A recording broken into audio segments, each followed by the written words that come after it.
एक घर में एक आदमी रहता था और खूब एकदम मोटा तंदुरुस्त और खूब खाता पीता, 4-4 टाइम 5-5 टाइम खूब खाना खाता जमकर। अब उसके माँ बाप उससे परेशान हो गए कि यार ये काम कुछ करता नहीं है, खूब खाता रहता है, खूब खाता रहता है। एक दिन अब भाई माँ बाप भी कहते हैं कि कोई साथ ना दे, माँ बाप देते हैं लेकिन वो भी एक वक्त तक ही देते हैं, उसके बाद वही परेशान हो जाते हैं। तो उनके माँ बाप ने कहा चलो यहाँ से निकलो, यहाँ से खाते पीते रहते हो, कुछ काम काज करते नहीं, निकलो यहाँ से। तो बेचारा था तो बहुत भोला इंसान, सिर्फ खाता ही था बस ज़्यादा, और चला गया बेचारा। अब चला गया तो आगे थोड़ा दूर पैदल चलने के बाद ऐसे पता नहीं क्या दिमाग में आया होगा, रुक गया और वापस घर आ गया। वापस घर आ गया, बोला हो सकता है कि महफिल से निकाल के तुम मुझे पछता रहे हो, इसी ख्याल से वापस आ गया हूँ। कहते हैं नहीं नहीं कोई ज़रूरत नहीं, निकलो यहाँ से। तो बेचारा चला गया। अब कुछ दूर चलने के बाद ऐसा ही एक बड़ा सा मंदिर नजर आया उसको। वहाँ पे एकदम संत महात्मा पुजारी बैठे थे, और एकदम जानते ही हैं पुजारी एकदम तंदुरुस्त होते हैं, एकदम महात्मा लोग कैसे होते हैं, एकदम सीताराम सीताराम सीताराम सीताराम कह रहे थे। तो चला गया उनके पास, कहने लगा गुरुजी प्रणाम, महाराज प्रणाम। बोले बताओ महाराज जी, घर से निकाल दिया है, मुझे यहीं रख लो अपने पास। तो बोला यहाँ रहोगे? हाँ यहीं रहूँगा। अच्छा क्या करना पड़ेगा? कुछ नहीं करना पड़ेगा, ये कंठी माला ले लो, गले में डाल लो, सीताराम सीताराम भगवान का नाम जपते रहो दिन भर, और यही काम, और कुछ नहीं करना। कह रहा है ये बढ़िया है। और खाने के लिए? बोला खाने के लिए 4 पंगत होती है, मतलब 4 बार खाना मिलता है। 4 ही बार मिलता है? 8 बार, तुम 8 बार बैठो, तुम 8 बार खाना। तो बड़ा खुश हो गया कि भैया यहाँ कुछ करना ही नहीं, खाली भगवान का नाम जपना है और दिन भर खाना मिलेगा खाने के लिए। बड़ा खुश हो गया। तो ऐसे ही उसका कार्यक्रम चलने लगा, और रोज वो सीताराम सीताराम करता, सुबह भगवान को भोग लगता, और वो बस सारी पंगत में बैठ के खाना खाता रहा। उसका जीवन बढ़िया चल रहा था। एक दिन क्या हुआ, सुबह से पूरा भंडार गृह खाली, कुछ खाने को बना नहीं, कुछ भी नहीं। बड़ा परेशान हो गया, कहने लगा यार ये तो बड़ा गजब बात हो गई, आज तक तो खाने का बढ़िया सेटिंग चल रहा था, आज तो खाने के लिए कुछ भी नहीं है। तुरंत पहुंचा गुरुजी के पास, गुरुजी प्रणाम, गुरुजी प्रणाम। बोला क्या हुआ?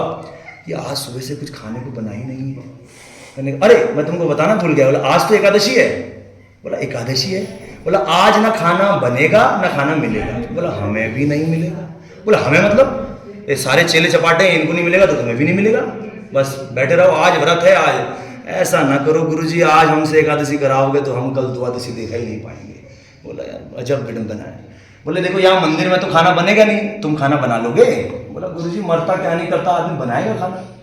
बोला ऐसा करो, जाओ रसोई घर में जाओ, जो तुम्हें खाने का आइटम चाहिए, गुड़ घी चीनी जो चाहिए ले जाओ, और नदी किनारे जाना, और नदी किनारे भोजन बना के वहाँ खाना। तो बोला ये ठीक है। चला गया, वहाँ से 2 किलो आटा और गुड़ घी तेल सारा कुछ आइटम लेके जाने लगा। तो गुरुजी बोले सुनो देखो, पैसे तुम्हें खाना नहीं चाहिए था, वैष्णव हो गए हो तुम, पहले तुम्हें खाना नहीं चाहिए था, लेकिन अब तुम चलो खा रहे हो तो प्रसाद बुद्धि से ग्रहण करना, पहले भगवान को भोग लगाना, उसके बाद तुम खाना। बोला ठीक है। अब बड़ा सरल इंसान था, गया, बेचारे को भूख लगी आई थी, जल्दी जल्दी खाना जैसा तैसा बनाया उसने, और गुरुजी की बात याद आ गई कि भगवान को भोग लगाना है कहा। तो जैसे ही उसको ये बात याद आई तो भगवान को पुकारने लगा। उसको मालूम नहीं था कि भगवान कैसे आते हैं, उसे क्या पता, वो तो बेचारा अपना सीताराम सीताराम करता और वहाँ भोजन पाता। अब यहाँ नदी किनारे बैठा था तो उसने भगवान को पुकारना शुरू किया। राजा राम आइए, प्रभु राम आइए, मेरे भोजन को भोग लगाइए, ओ मेरे भोजन को भोग लगाइए। राजा राम आइए, प्रभु राम आइए, मेरे भोजन को भोग लगाइए, ओ मेरे भोजन को भोग लगाइए। अब इतने में भगवान आए नहीं। अब भगवान इतनी सरलता से आ जाएंगे तो बात ही क्या है। भगवान नहीं आए तो बड़ा परेशान हो गया। बोला यार गुरुजी ने तो कहा था भगवान को भोग लगाना, अब यहाँ भगवान आ नहीं रहे। तो थोड़ी सी बुद्धि लगाई, उसने सोचा होगा क्या बात होगी। तो कहने लगा आचमनी अर्धान आरती यहाँ नहीं मेहमानी, आचमनी अर्धान आरती यहाँ नहीं मेहमानी, रूखी रोटी पाओ प्रेम से पियो नदी का पानी। राजा राम आइए, प्रभु राम आइए, मेरे भोजन को भोग लगाइए, ओ मेरे भोजन को भोग लगाइए। अब इतने में प्रभु नहीं आए तो एक ही तर्क समझ में आया उसको। कहने लगा भूल करोगे यदि तज दोगे, भोजन रूखे सूखे। सोचने लगा कि लोग सोच रहे होंगे कि वहां मंदिर जाऊंगा और एकादशी का प्रसाद मिलेगा, तो आज ये समझ लो आज कुछ भी नहीं है, वहां भी खाली है, इधर ही आओ मेरे पास। भूल करोगे यदि तज दोगे भोजन रूखे सूखे, भूल करोगे यदि तज दोगे भोजन रूखे सूखे, एकादशी आज मंदिर में बैठे रहोगे भूखे, राजा राम आइए प्रभु राम आइए, मेरे भोजन को भोग लगाइए, ओ मेरे भोजन को भोग लगाइए। इतना ही सुनना था कि भगवान प्रकट हो गए। लेकिन भगवान अकेले नहीं आए, अब भगवान की लीलाएं हैं भाई, तभी तो भगवान है। भगवान अकेले नहीं आए, संग सीता मैया को भी भगवान लेके आए। अब जैसे उसने दो को देखा, बोला अपना माथा पकड़ लिया, बोला यार यहाँ तो हमने ठाकुर जी का भोग का ठिकाना लिया हुआ था, यहाँ तो माता जी भी आ गई है। अब लेकिन जैसे ही उनको देखा इतना प्रसन्नित हुआ, इतना उनकी चेहरे पे एकदम तेज था, देख के बड़ा प्रसन्न हुआ। बोला आओ, ऐसा पैर वैर में हाथ लगाया, बोला अच्छा बैठो यार, तुम लोग लगते बहुत खूबसूरत हो, बहुत अच्छे लगते हो देखने में, बैठो।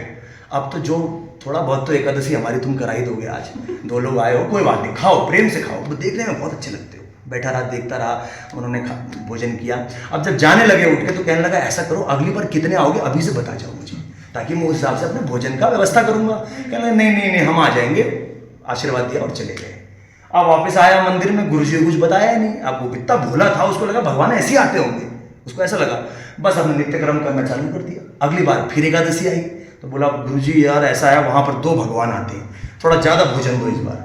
तो गुरुजी मुस्कुराए, बोले भूखा रहा होगा बेचारा, इसीलिए मांग रहा है ज्यादा भोजन। तो कहने लगे जाओ तुम अनाज गृह में जाओ, जो तुम्हें चाहिए ले लो।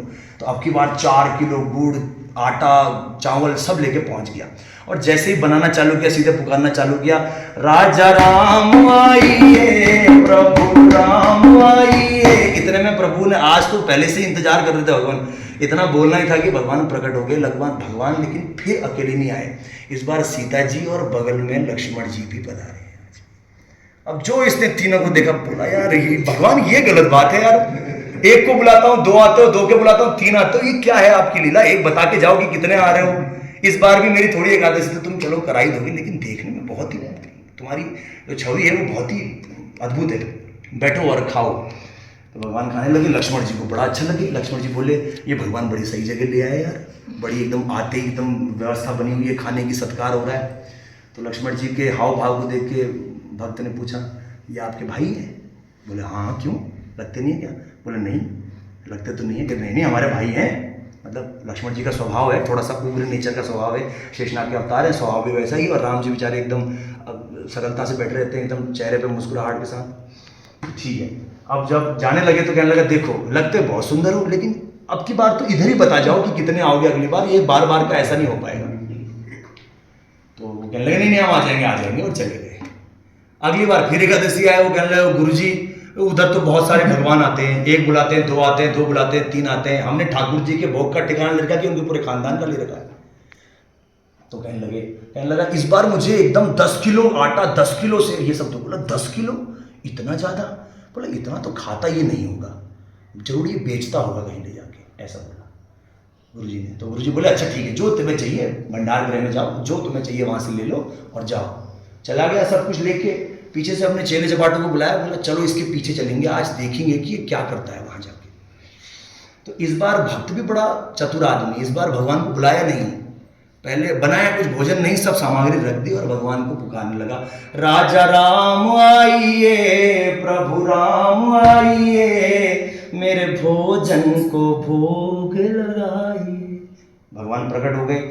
लेकिन इस बार भगवान अकेले नहीं आए, भगवान सीता संग, लक्ष्मण संग, पूरा राम दरबार उपस्थित हो गया। वहां पर जितने भी थे, भरत जी, शत्रुघ्न जी, सारे हनुमान जी, सब वहां उपस्थित हो गए। जो इसने सबको देखा तो सर पकड़ के बैठ गया, बोला यार अब तो लगता है कुछ जो छोटा मोटा मिलना भी था वो भी नहीं मिलेगा। तो ऐसे बैठा हुआ था, तो बोला ये क्या कहते हैं, राम जी ने कहा कि भोजन किधर है? अब बुला तो लिया है, अब भोजन खिलाओ। बोला रुको, तुम शाणे हो तो मैं भी 1.5 शाणा हूं तुमसे, आज मैंने बनाया कुछ नहीं है, अब आ गए हो, ये रखा है भोजन, बनाओ और खाओ। कहने लगा क्यों तुम नहीं बनाओगे?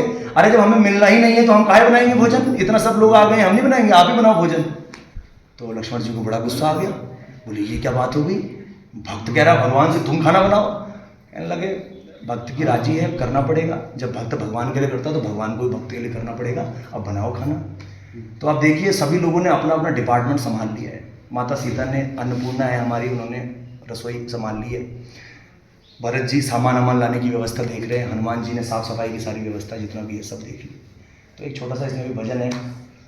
श्री भरत जी भंडारे बनाने लगे, श्री भरत जी भंडारे बनाने लगे। पोछते पूछ से आंजनीय चोखा को, हाजी ऐनी अमनिया के लाने लगे। श्री भरत जी भंडारे बनाने लगे, श्री भरत जी भंडारे। सब देख लिया। एक बार ऐसे आंख बंद करके किनारे में बैठा हुआ तो एक बार हल्का से ऐसे देखा उसने देखा। अब जैसे ही सबको पता चला कि मां अन्नपूर्णा साक्षात भोजन बना रही है तो जितने भी किन्नर अक्षत गंधर्व जितने थे ऋषि मुनि सब आ गए वहीं पर। कहने लगे आज तो अन्नपूर्णा मां साक्षात खाना बना रही है, हमको भी खाना मिलेगा। सब पहुंच गए। जो ऐसे उसने देखा बोला लो जो हल्का फुल्का गलती से मिल भी जाता तो ये जा रहे जितने ऋषि मुनि है सब आए, ये सब ले जाएंगे। बैठा रहा। अब वहां से गुरु जी उसके आए। अब गुरु जी देख रहे हैं ये आंखों में हाथ रख के बैठा हुआ, उधर भोजन रखा हुआ है बिना बनाया हुआ और कोई है नहीं। थोड़ी देर देखते रहे, थोड़ी देर बाद गए और उससे पूछा अरे गुरुजी भले आए, ये देखो ये हालत क्या हो रखी है। एक बुलाया, दो आते हैं, दो बुलाया, तीन आते हैं, आज तो हद होगी, पूरा राम दरबार उपस्थित हो गया है। बोला झूठ बोलता है, यहाँ तो कोई है ही नहीं। अरे गुरुजी ऐसी बात मत करो, आप देखो एक तो ऐसे परेशान हूँ भूख से मैं, ऊपर से कोई आपसी बात कर रहे हो। ये देखो ना सारे बैठे तो हैं, सीता माता बैठी है, राम भगवान, वो देखो लक्ष्मण जी बैठे हैं। कहते हैं हमको बेवकूफ़ समझता है तो झूठ बोल रहा है, हमसे कोई भी नहीं है सामने। तो वो बड़ा अचंभित हुआ इस बात पे। गया राम जी के पास, कहने लगा प्रभु देख तो एक तो वैसी मेरी हालत खराब है, ऊपर से गुरुजी कहते हैं मैं झूठ बोलता हूँ, आप इनको बताओ कि आप यहीं हो। तो कहने लगे नहीं, उनको नहीं दिखूंगा मैं सिर्फ तुमको दिखूंगा। तो बोल रहे ये तो बहुत गलत बात है, हमारे गुरुजी बुरा मान जाएंगे इस बात का। वो इतने सिद्ध पुरुष हैं, बचपन से उन्होंने आपकी तपस्या कर रखी है, उनको आप क्यों दिखोगे, मुझे क्यों दिखोगे। तो जो बात उन्होंने बोली, ये किसी बहुत बड़े उनका प्रवचन है ये, जो बात उन्होंने बोली मुझे बड़ी अच्छी लगी। उन्होंने कहा कि राम भगवान ने बोला कि हम उनको इसलिए नहीं दिखेंगे क्योंकि वो तुम्हारे गुरु सरल नहीं है और तुम बहुत सरल हो।